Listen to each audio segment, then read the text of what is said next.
옛날에 프랑스의 고즈넉한 시골 마을에 빈센트라는 젊은 나무 조각가가 살고 있었습니다. 빈센트는 누구보다도 훌륭한 솜씨를 가진 천재였고 특히 그의 마리오네트 인형들은 유명했습니다. 어느 날 그는 마을 근처의 숲을 걷다가 낡고 버려진 나무 더미를 발견했습니다. 그 속에서 특별히 반짝이는 나무 조각 하나를 발견했고 그 나무로 놀라운 마리오네트를 만들기 시작했습니다. 인형의 이름을 소피라고 붙인 빈센트는 마리오네트 극장에서 첫 공연을 열었습니다. 흥미로운 점은 빈센트가 그 인형을 움직일 필요가 없었습니다. 소피는 마치 스스로 살아있는 듯이 다채로운 이야기를 전하기 시작했습니다. 그날 밤 관객들은 마법 같은 광경에 모두 매료되었습니다. 빈센트는 인형이 자신의 진심을 드러내기 시작하자 그녀에게 물었습니다. 무엇이 너를 이렇게 특별하게 만든 거니? 그러자 소피는 고개를 갸웃하며 조용히 대답했습니다. 나는 숲의 정령으로부터 온 힘을 받은 거야. 그들은 내가 세상을 아름답게 만들고 진정한 사랑과 우정을 전할 수 있도록 도와주셨어. 빈센트는 소피의 존재가 단순한 재능 이상의 것임을 깨달았습니다. 그 후로 소피는 마을의 많은 이들에게 기쁨과 위로를 전했습니다. 사람들은 마리오네트 극장을 찾아와 그녀의 이야기에 귀를 기울이며 마음의 평안을 찾았습니다. 마치 마리오네트가 아닌 한 인간처럼 소피는 사랑과 두려움, 기쁨과 슬픔을 교묘하게 표현했죠. 그러던 어느 날 숲 깊은 곳에서 이상한 소문이 돌기 시작했습니다. 숲의 동물들이 사라지기 시작한 것이었습니다. 마을 사람들은 점점 불안해졌고 빈센트와 소피는 그 원인을 찾기로 결심했습니다. 마리오네트가 비밀스러운 힘을 지닌 것을 알게 된 텔레마크투스, 마을의 현자, 그와 함께 숲 깊은 곳을 탐험하기로 한 것입니다. 숲의 중심부로 깊이 들어간 그들은 일부러 유령이 만든 트릭들 사이를 지나고 있었는데 그곳에서 숲을 지배하려는 악한 정령 몬타뉴르를 만났습니다. 몬타뉴르는 소피의 힘을 자신의 것으로 만들려 했습니다. 빈센트와 소피는 그를 막기 위해 싸워야 했습니다. 긴 싸움 끝에 소피는 자신의 힘을 몬타뉴르에게 잡히지 않도록 숲의 정령들과 협력하여 그를 물리쳤습니다. 빈센트의 도움을 받아 소피는 마리오네트로서의 형태를 넘어 마을과 숲 모두에게 새로운 희망을 선물했습니다. 이후 사람들이 숲에 대해 두려워하지 않도록 빈센트는 숲의 비밀을 알리는 공연을 계속했습니다. 소피의 이야기는 시간이 지나면서 마을 전역에 퍼졌고 그녀는 전설이 되었습니다. 매년 마리오네트 극장에서 그녀를 기리며 특별한 공연이 열렸고 빈센트와 소피의 이야기는 아직까지 사람들의 마음속에 깊게 남아 있습니다. 두 번째 이야기. 옛날 옛적 프랑스의 작은 마을에 아르망드라는 호기심 많은 소년이 살고 있었습니다. 아르망드는 작은 마을에서 자랐지만 언제나 바깥 세상에 대한 궁금증으로 가득 찼습니다. 그의 집 근처에는 오래된 기차역이 있었는데 그곳은 더 이상 사용되지 않는 폐역이었습니다. 어느 날 아르망드는 낡은 기차역을 탐험하기로 결심합니다. 햇빛이 따스하게 내리쬐는 오후 그는 용기를 내어 역으로 향했습니다. 역에 도착하자 예상치 못한 일이 일어났습니다.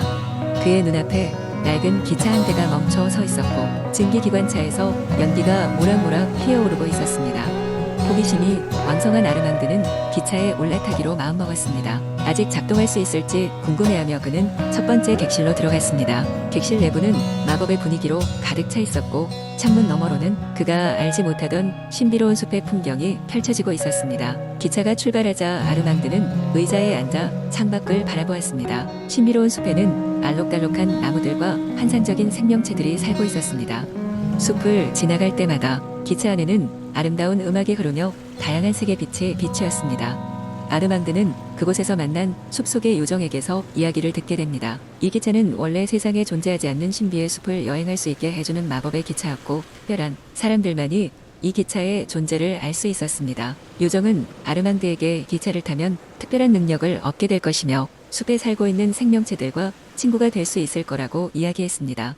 아르망드는 숲에서의 시간을 즐기며 다양한 모험을 하게 됩니다. 그는 숲속 동물들과 교감하고 빛나는 나비를 쫓아 모험을 하기도 했습니다. 또한 숲에는 시간이 흐르지 않아 아르망드는 마음껏 여행할 수 있었습니다. 시간이 흘러 아르망드는 다시 본래 세상으로 돌아갈 시간이 왔습니다. 비록 기차 여행은 끝났지만 그는 숲에서의 경험 덕분에 마음속의 두려움을 극복하고 더 큰 세상으로 나갈 용기를 얻게 되었습니다. 기차가 폐역으로 돌아왔을 때 그는 자신이 경험한 모험을 기억하며 웃음 지었습니다. 아르망드는 이후로도 매일 폐역을 찾아와 기차를 기다렸지만 마법의 기차는 다시 나타나지 않았습니다. 그러나 그날의 모험은 아르망드에게 꿈과 용기의 의미를 새롭게 가르쳐 주었고 그는 그 기억을 마음속에 간직한 채 커다란 세상으로 향하였습니다. 세 번째 이야기. 옛날 옛적 프랑스의 한 작고 아름다운 마을에 마르셀이라는 목동이 살고 있었어요.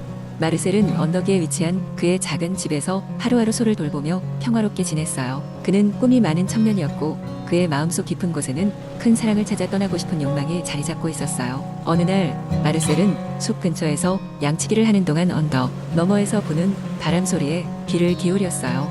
그 바람은 마치 멜로디를 가지고 있었고 그의 마음을 흔들어 놓았답니다. 갑자기 바람의 속삭임이 더욱 분명해지며 마르셀에게 한 여인을 소개했어요. 그녀의 이름은 클레망스였고 반대편 언덕 너머의 다른 작은 마을에서 살고 있었죠. 바람은 마르셀에게 클레망스에게 마음을 표현하라고 조언했어요. 그날 밤 마르셀은 바람이 불어주는 쪽으로 길을 떠나기로 결심했어요. 작은 여정을 준비한 그는 떠나기 전 할머니에게 작별을 고하고 사랑의 바람이 안내할 여정을 시작했답니다. 며칠간의 여행 끝에 마르셀은 마침내 작은 마을의 외곽에 도달했어요. 이 마을은 꽃들이 만발한 정원과 활기찬 시장이 있는 아름다운 곳이었어요. 그러나 마르셀의 눈길은 오직 클레망스를 찾는 데만 집중되었습니다. 그는 바람의 꼬임에 이끌려 시장 한가운데에 섰고 마침내 그녀를 발견했어요. 클레망스는 시장에서 꽃을 팔고 있었고 그녀의 미소는 마르셀의 상상 이상으로 아름다웠답니다. 마르셀은 클레망스에게 다가가 바람이 그를 이끌어 그녀를 만나게 했다고 설명하며 그녀에게서 눈을 뗄 수 없는 이유를 말했어요. 처음엔 놀라움에 뒤섞인 표정이었던 클레망스는 곧 그의 진실된 마음을 읽을 수 있었고 그녀 역시 마르셀에게 마음이 끌렸음을 고백했답니다. 두 사람은 매일 함께 시간을 보내기 시작했고 그들의 사랑은 점차 깊어졌어요. 바람은 두 사람의 사랑을 더욱 강하게 묶어주기 위해 여러 차례 셋만의 비밀스러운 소통 매개체가 되어주었죠. 계절이 바뀌고 봄이 찾아왔을 때 마르셀과 클레망스는 언덕 위 작은 성당에서 결혼식을 올렸어요. 그날도 바람은 아름다운 멜로디로 이들을 축복했답니다. 그 사랑의 바람을 통해 마르셀과 클레망스는 영원히 서로의 마음속에 사랑의 멜로디를 간직하게 되었어요. 그리고 오늘날까지 그들이 살았던 마을에선 따뜻한 바람이 불면 사람들은 마르셀과 클레망스의 이야기를 생각하며 미소를 짓곤 한답니다. 어쩌면 아직도 그 바람은 사랑을 찾아 세상 곳곳을 돌아다니면서 새로운 사랑을 이어주는지도 몰라요. 네 번째 이야기. 옛날 옛적 프랑스의 한 작은 마을 루미에르가 있었습니다. 이 마을은 프랑스 남부의 산기슭에 위치해 있었으며 밤이면 달빛이 마을을 은은하게 비추어 루미에르, 즉빛이라는 이름을 가지게 되었습니다. 마을 사람들은 평화롭고 조화로운 삶을 살았으나 가장 특별한 것은 달빛이 어느 날 이 마을에 눈물처럼 떨어지기 시작한 것이었습니다. 마을 중심에는 큰 호수가 있었고 폴립 머리카락을 휘날리는 바람 반짝이는 별들이 이 주변을 감싸고 있었습니다. 강장 달빛의 눈물이 떨어져 호수로 가라앉은 이후로 그 물은 신비로운 힘을 얻게 되었습니다. 이 호수의 물을 마시거나 이에 발을 담근 사람은 마음속 깊은 곳에 소원을 이룰 수 있다는 전설이 있었습니다. 하지만 소원을 이루기 위해서는 순수한 마음과 진정한 필요가 있어야 했기에 아무나 이 물을 사용할 수 없었습니다. 마을 주민들은 그 소원의 힘을 남용하지 않고 서로를 돕고 사랑하며 살아갔습니다. 이런 마을에 어느 날 작은 아이 소피가 등장했습니다. 소피는 호기심이 많고 순수한 아이였지만 장애로 인해 걷지 못했습니다. 그녀는 자주 마을 호수가 내려다 보이는 언덕 위에 앉아 그림을 그리며 시간을 보냈습니다. 소피는 호수의 신비로운 이야기를 듣고는 그것이 마치 꿈속의 이야기를 듣는 것처럼 느껴졌습니다. 그녀의 마음속에도 소원이 있었습니다. 그녀의 소원은 걸어서 마을에 숨겨진 아름다움을 그녀의 눈으로 직접 보는 것이었습니다. 어느 고요한 밤, 달빛은 유난히 밝게 비추었고 소피는 부친의 도움으로 호숫가에 도착했습니다. 그녀는 호수 물에 손을 담그며 조용히 속삭였습니다. 달님, 저는 걸어서 별빛이 쏟아지는 길을 달리고 싶어요. 그 순간 호수의 물결이 그녀의 손끝에서 아이의 마음을 담아 작은 파문을 일으켰습니다. 그날 밤 소피는 꿈을 꿨습니다. 꿈속에서 그녀는 하얀 빛의 길을 달리고 있었고 별빛이 그녀의 머리 위에서 춤추며 수많은 별 조각을 흩뿌리고 있었습니다. 그녀는 행복으로 가득 찬 마음으로 꿈속에서 깨어났습니다. 아침이 되자 그녀는 놀랍게도 자신의 두 발로 일어설 수 있었습니다. 몰라볼 만큼 변화를 겪은 소피의 이야기는 곧 마을 전체에 퍼져나갔습니다. 마을 사람들은 호수의 힘을 존중하며 소피의 기적을 축하했습니다.